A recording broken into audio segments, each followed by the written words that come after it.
Deep in the mountains of Montana, United States, there is a massive forest known as Black Pine Forest.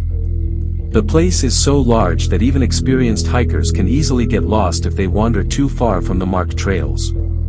The forest is quiet during the day, but at night it becomes something entirely different. Locals say strange things happen there after sunset. People who camp too deep in the forest sometimes report hearing voices calling their names, even when no one else is around. Some hikers say they see lights moving between the trees late at night. Others claim they hear footsteps following them through the woods. For years, most people believed these were just campfire stories. But in 2019, something happened that made many people start taking those stories seriously. A forest ranger named Daniel Harper was assigned to patrol a remote section of Black Pine Forest. Daniel had worked as a ranger for nearly 10 years. He was experienced, calm, and not easily scared. His job was simple. He needed to stay at an old ranger station deep in the forest for 2 weeks and monitor illegal camping activity. The ranger station was a small wooden cabin surrounded by tall pine trees. The nearest town was almost 30 miles away. On his first day, everything felt normal. Daniel checked the trails, inspected the radio equipment, and prepared supplies for the next 2 weeks. But later that night, something strange happened. Around midnight, while sitting inside the cabin, Daniel heard something outside.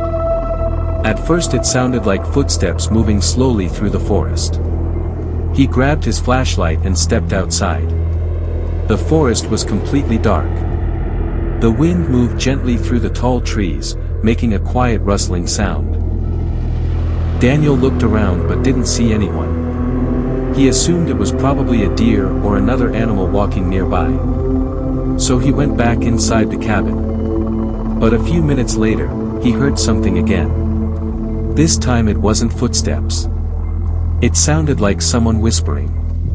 The voice was very faint, almost like it was carried by the wind. At first Daniel thought it was his imagination. But then he clearly heard something that made his heart stop for a moment. The voice quietly said his name. Daniel. He quickly turned toward the window. The forest outside was completely empty. There was no one there. The next morning, Daniel reported the strange experience through the ranger radio, but the dispatcher laughed and said it was probably just the wind moving through the trees. Daniel tried to ignore it and continued his patrols during the day.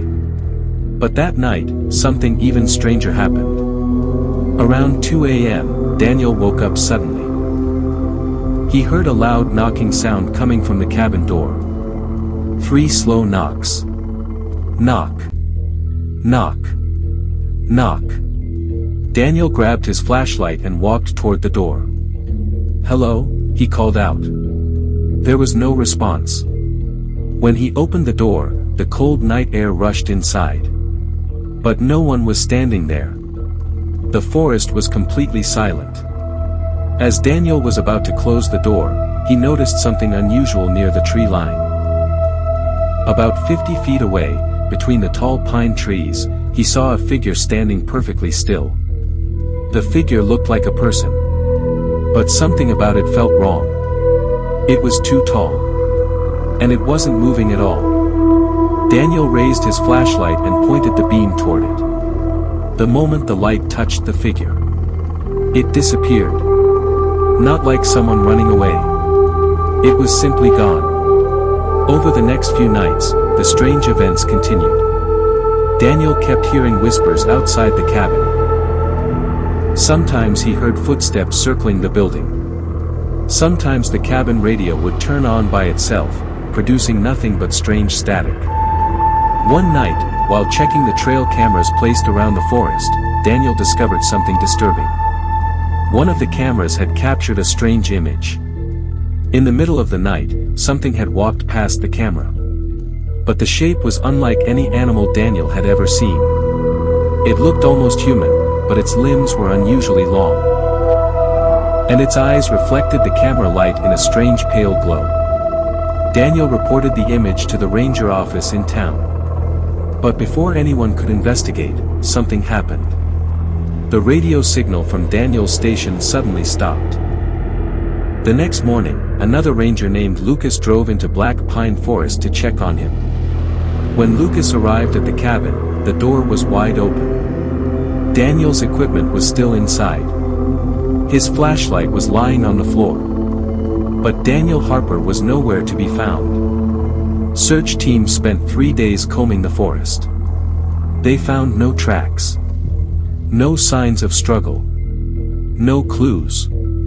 The only thing they discovered was Daniel's body camera near a creek about a mile from the cabin. The camera battery was almost dead, but it still contained one final recording. In the footage, Daniel was running through the dark forest. His breathing was heavy and panicked. Branches snapped as he pushed through the trees. Then he turned the camera behind him. And for a brief second, something appeared in the darkness between the trees. A tall figure with glowing pale eyes. It moved strangely, almost like its limbs were bending the wrong way. Daniel shouted something and kept running. Then the camera suddenly fell to the ground. The recording ended there. Daniel Harper was never seen again. Even today, some hikers who travel through Black Pine Forest claim that if you stay deep in the woods after midnight, you might hear someone whisper your name from the darkness. And sometimes, people say they see a tall figure standing silently between the trees. Watching. Waiting.